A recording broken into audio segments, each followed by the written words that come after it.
When reality finally hits the narcissist. It's not pretty. Boy, it's not pretty. And I'm not going to lie, as time goes on with this channel and just in general with my thoughts in the way of the world, I find myself, even though this is a narcissism channel primarily, and you guys know I talk about other things, I'm almost feeling bad even talking about just the narcissist anymore. And I don't mean the specific one I dealt with. I mean, most of the world has become so narcissistic, so incredibly narcissistic, that it feels wrong to talk about this isolated group of people. So just know on this video, especially, but pretty much every part of it, we're not talking about some very small subset of people who walk the planet. We're not talking about 1 or 2%. How they'll tell you. I still hear people talk about these statistics who just don't know narcissism, but they'll casually mention it. Well, man, it's only like 1 or 2% of the population's a narcissist. uh, no, it's more like 15 to 25% that are diagnosable, and that's not just according to my experience and understanding, but according to even a Dr. Romani, somebody of that nature. So this whole like diagnosed thing, they're only talking about people who are diagnosed, and very, very, very few people ever get diagnosed. And it's almost useless. What we're talking about is their behavioral style, their pattern of behavior, their character, their personality. And even though you could say 15 to 25% would be diagnosable, it's far greater than that who actually are narcissistic because it's a spectrum. So the number of people that might be the reprobate farthest down the road, absolutely gone, closed off narcissists, maybe that is only 15 to 25%. But I'll tell you this, the number of people who are highly narcissistic or far down that spectrum, mid-range to far, 50, 60, 70, I don't know anymore. It's so high. So everything I'm saying is, yeah, it's about the narcissist, but unfortunately, most people alive today are highly narcissistic. So it's really about the world, isn't it? So when the world comes back, comes crashing down, and when reality hits them, it does happen. Reality will hit every single one of these people, every one of them. We think that it won't sometimes. And if you're still living in that world where the narcissist you dealt with or the person you dealt with, they scooted right along, they went right on to something else, and they're doing great. And again, it's sunshine, roses, and daisies, and they've got their person now, and they've got a better job or a better house or a better life situation, or their life's looking up. You're just not right. You are wrong about that assessment. That is simply not the truth. The biggest thing maybe we ever have to remember about most people alive today, especially the hardcore narc, is that their entire purpose and mission in life is to make other people think that they're doing well. That's their whole purpose in life. They'll share pictures of how wonderful their house is, or how great their relationship is, or where they've been, how they're eating oysters on the half shell tonight at Medina's or some great classy restaurant. And people on the outside will peer into their lives and think, oh, it's so wonderful, it's so good. And even the people who dealt with the narcissist will creep on them at times and think, oh, they're doing so great. Look at their lives. Well, guess what? They were doing the same thing when they were with you, and they're doing the same thing in every crummy relationship because their whole mission and purpose is to make everyone think they're doing better than they are. I don't know how much more clearly I can say it. What you see in the narcissist isn't the truth. But so the point is, we don't think they're going to get theirs. We don't think that reality is going to hit them. It is inevitable that reality hits everyone. There's an old maxim from the Proverbs that says, whoever digs a pit will fall into it. Another way you could say it is, whoever makes their bed will have to lie in it.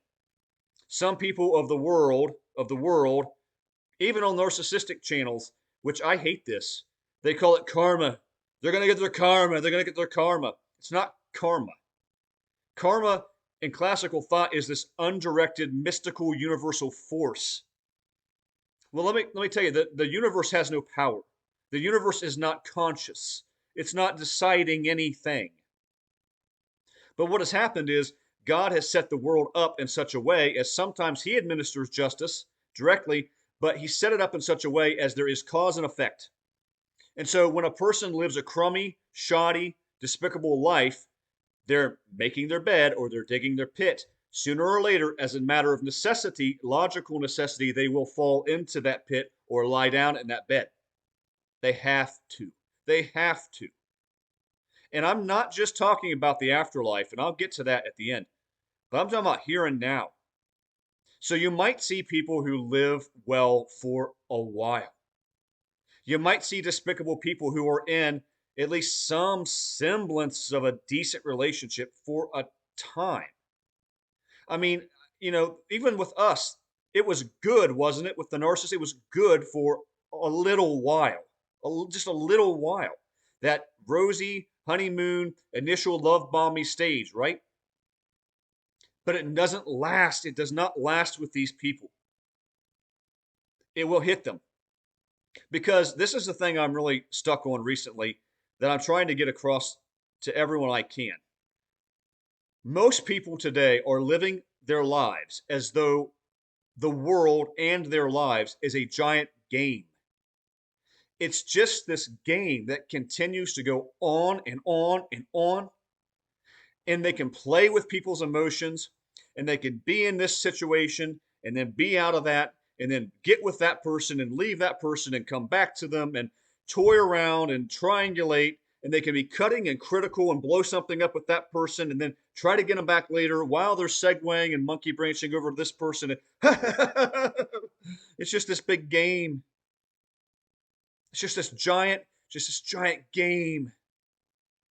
And families play this, particularly toxic families. They're against this person, they're against this brother or sister, and they're teaming up. And then, oh, wait, did you hear what Shuggy said about him? Shuggy said this about him. And then they get that person stirred up against the one they were just mortal enemies with. And it's just never ending game.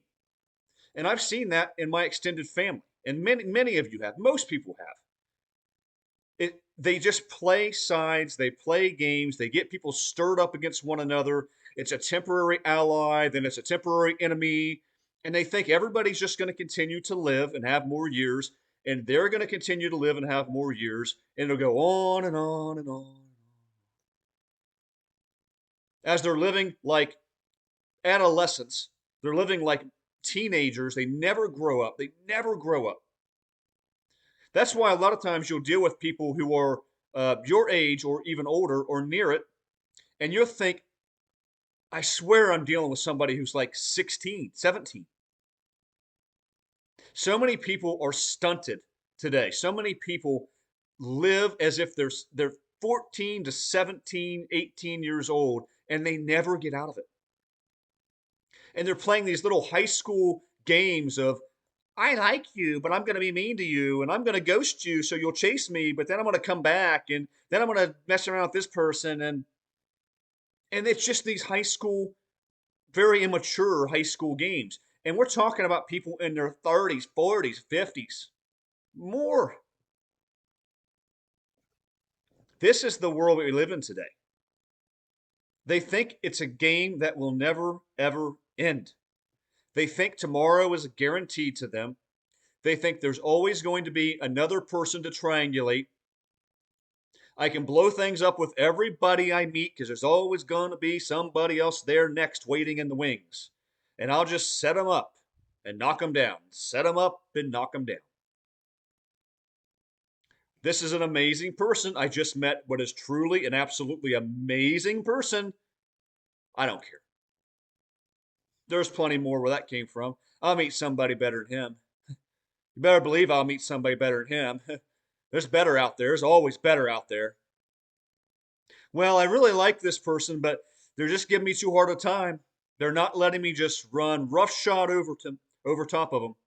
They're not letting me just completely have my way in every way across the board. So even though they're amazing, I'll just go on to somebody else. Yeah, he sucks, but he'll let me manipulate him.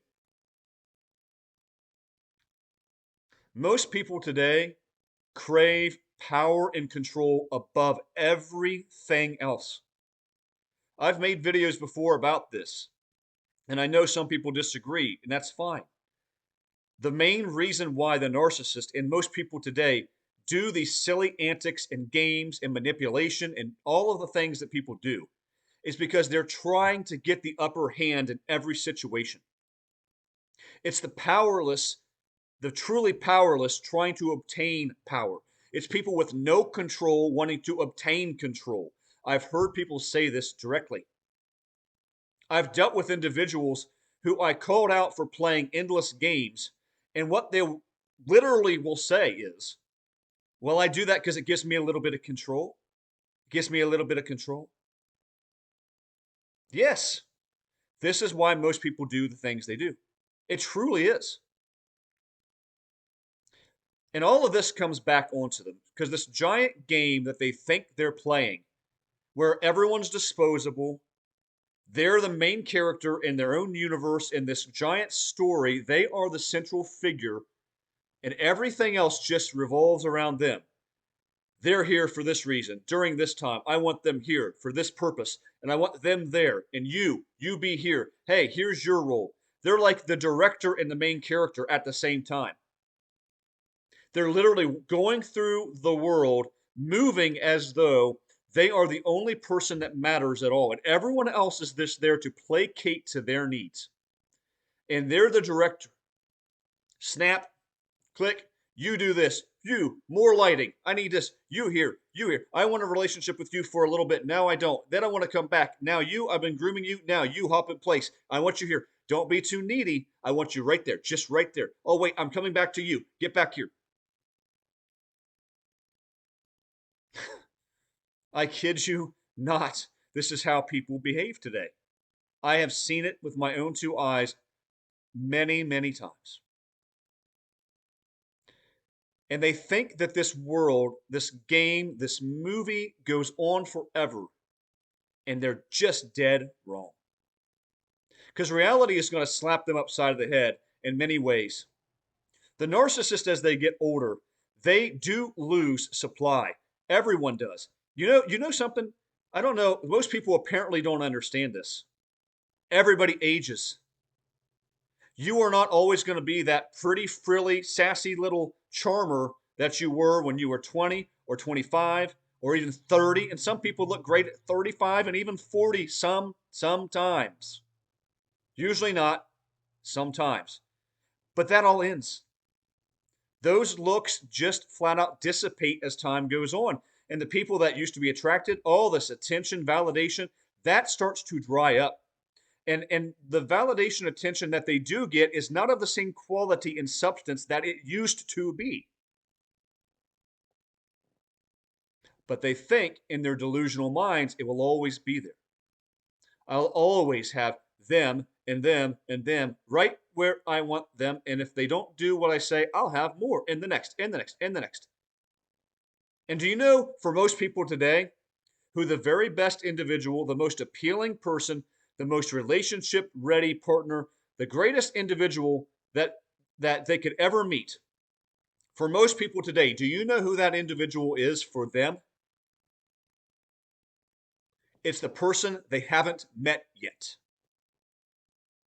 Let that one sink in. Most people today, the most incredible person of highest value, the best relationship partner, the person that they would settle with, their lifelong love, the most incredible opportunity they've ever met is the person they haven't met yet. Do you understand what I'm saying? I think you do. Meaning it's never enough. The grass will always be greener. There will always be something better. And what I have, no matter how good the person is or how great the thing is, will never be good enough. It will never be as good as that thing that I will one day have, which they will never have. They have to come to terms with this at some point. I think most of them live delusional until the day they die, and they get more delusional. but they still have to reckon with their lives. They still have to reckon with the fact that, you know what? I was never really there for my kids, and now they're grown up and they don't like talk to me. Well, they're terrible. They were disobedient. They were disrespectful anyway, and they gotta further gaslight themselves. But they know they were not there. They know they weren't good parents. They know they abused their kids one way or another, or were neglectful, didn't do the little things, didn't play with them, didn't sit and watch a movie with them, didn't take walks, didn't spend time talking to them, helping them in school. They weren't kind, respect. They know that. And they have to suffer the fact that either one of two things usually happens. Those children grow up and leave their lives, or the children they raised so horribly to become little carbon copies of themselves are now the biggest thorn in that person's side. They either move on, have nothing to do with the narcissist or the toxic person usually, or they become so treacherous that they're a human parasite, and the narcissist has to deal with that person all the time. Their own children become the most disrespectful people they've ever dealt with because of their horrific, atrocious parenting. Don't think that matters? You don't think that's having to face reality? To jump in the pit that they dug for themselves? We already talked about with looks. These people who pride themselves on their looks and their ability to obtain validation, attention through charm, charisma, appearance, that subsides. You don't think that they look at it at some point and say, man, the people that are now coming my way, there's still people coming my way, but where's all the good guys? Where's all the good men? Where's all the good women?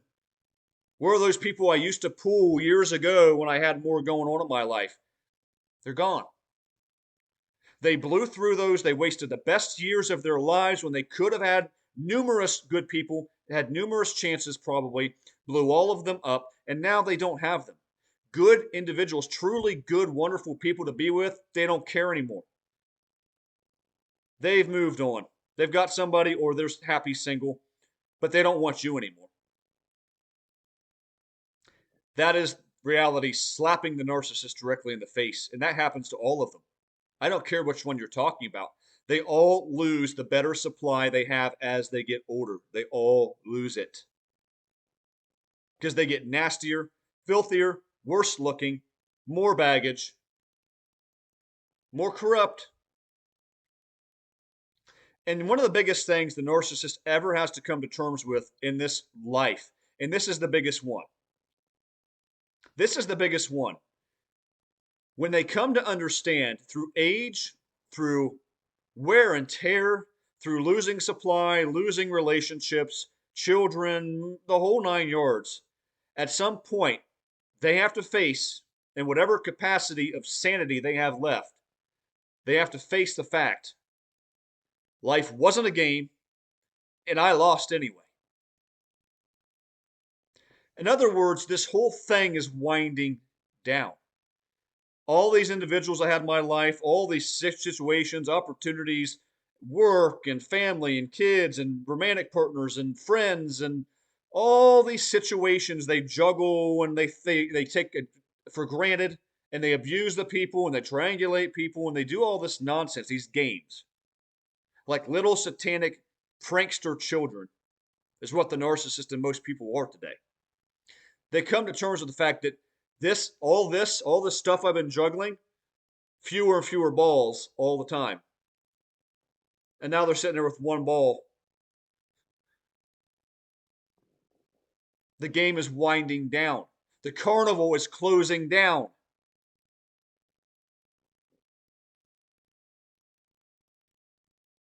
This is the reality for most people in the world.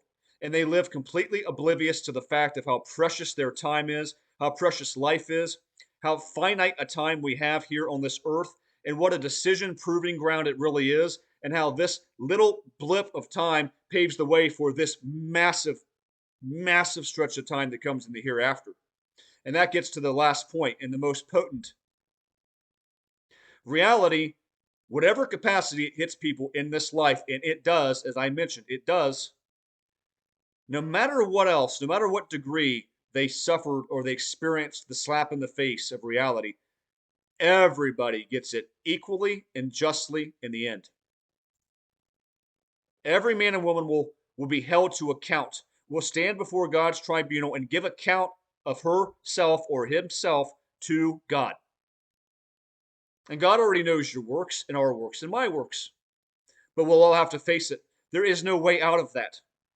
Every deed, all the terror and horrible things they did to people throughout time, they now have to take account for it. There is no escaping.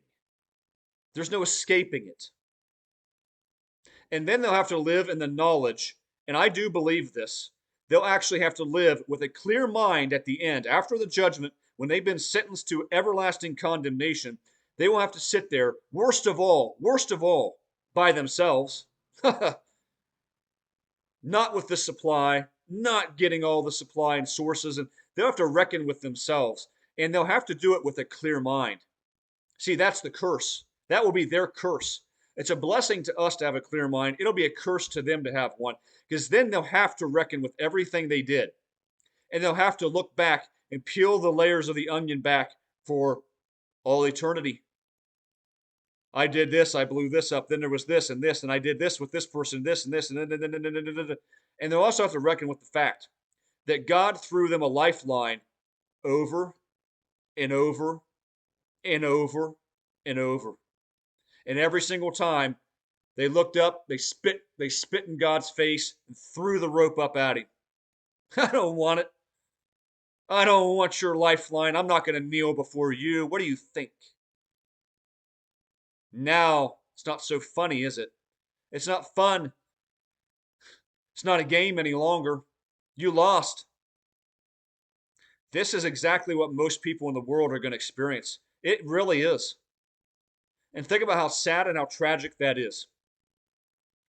To have to sit there for eternity and think about the fact that you blew up your eternity. That you had every opportunity, several and every opportunity under the sun by God, whether that was people he sent into your life, whether it was situations that were good, everyone just, they blow it up, they blow it up, they blow it up, and they won't repent, and they won't kneel before God, and they won't let the pride and ego go, and they're just playing this game, man. It's just this game. Oh.